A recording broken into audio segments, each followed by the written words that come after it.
A very good morning, students. After your first unit test, once again I am going to begin a new chapter for you. This is actually poem, A Thing of Beauty, composed by John Keats, a very well-known poet. We know about him. John Keats was born, as you can see here, he was born in 1795 and died in 1821. So, a thing of beauty that we see in the life is something which remains with us if we talk about John Keats. So, he is one of the finest poet in English literature. So before I summarize, I explain the poem. I just want you the motive and the theme of the poem. That why this poet has composed such a beautiful poem. Okay, and what message he really wanted to convey to his readers. So, as I told you, that a thing of beauty that we see in life is something which remains with us. If we talk about John Keats, so he is one of the finest poet in English literature, and it is said that John Keats follows the tradition of the romanticism of 18th century. The 18th century poet, as we know, were poets who broke away from the traditions of the classical poets, and they believed in writing poetry which was as they define it. The title we focusing, A Thing of Beauty. A Thing of Beauty is a very famous poem of John Keats, and if we focus on the title of the poem, A Thing of Beauty is the joy forever, is almost like we, in few words, putting the entire philosophy of romanticism. Like one of the poem is also very famous, popular poem, but not of the same writer, a poet, that is of William Wordsworth. So we see another type of romanticism in his poem Daffodils. William Wordsworth speaks in his poem Daffodils and says that how he once got chance to see the beauty of daffodils. They were dancing, and they were seeing each other as we people look at each other with hope and with joy. The same way, the same things he felt with these flowers, and the sight of the beautiful flowers remained with him, and he brought the beauty of the flowers with him when he reached back to his place. So that means a thing of beauty, the joy forever, it does.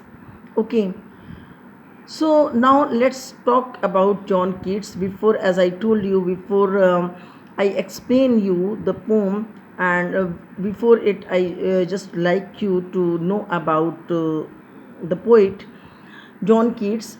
So, as already it is mentioned, he was born in London in the year 1795 and died in 1821 at the young age of 25 due to some serious illness. There were many poets and philosophers whose death cause was their serious illness. So he was also one of them. He was a romantic poet, and his poetry is characterized by sensual imagery. Sensual imagery means in his uh, most popular work, which is a series of odes. Odes, my dear children, I just like to put some light on this another types of poem, odes. So odes are lyrical poems which are meant for a particular subject. we talk about a particular subject in. So this particular piece of poem, A Thing of Beauty, The Joy Forever. So this particular piece of poem is a small extract from his poem, that is Endymion. Endymion is like a series, we can say, of poem where and this poem is a small extract, a small piece of that. So in this poem we see that the romance and the attachment of the poet with nature and with some of the myths. So his poem Endymion, a poetic romance which was published in the year 1818, just before few years of his death, means 2 years we can say. And Endymion is considered to be an epic poem. So on next turn I'll tell you about this epic poem. So today only I just wanted to give a brief description of the poem, especially of the poet John Keats. On next turn I'll tell you what was the theme of this poem and what was the motive of the poem, A Thing of Beauty, The Joy Forever. So let's see what what you learn, okay, through this poem. And there will be absolutely means if I say that it is absolutely correct if I say that you should learn something, because each and every word from your book gives you a moral. Okay, from this poem also you are going to get some morals, you are going to get some ideas that how we spend our life without seeing the beauty of nature, without seeing the beautiful sights of this world. We are busy somewhere within us and we forget to see around us. So I just want every each one of you this time, our next turn will be on Thursday. So these 3 4 days you just look around you and try to find the beauty, the cuteness in each and every thing. Whatever you see, just see the positiveness, positive, be very positive and keep a positive attitude towards each and everything.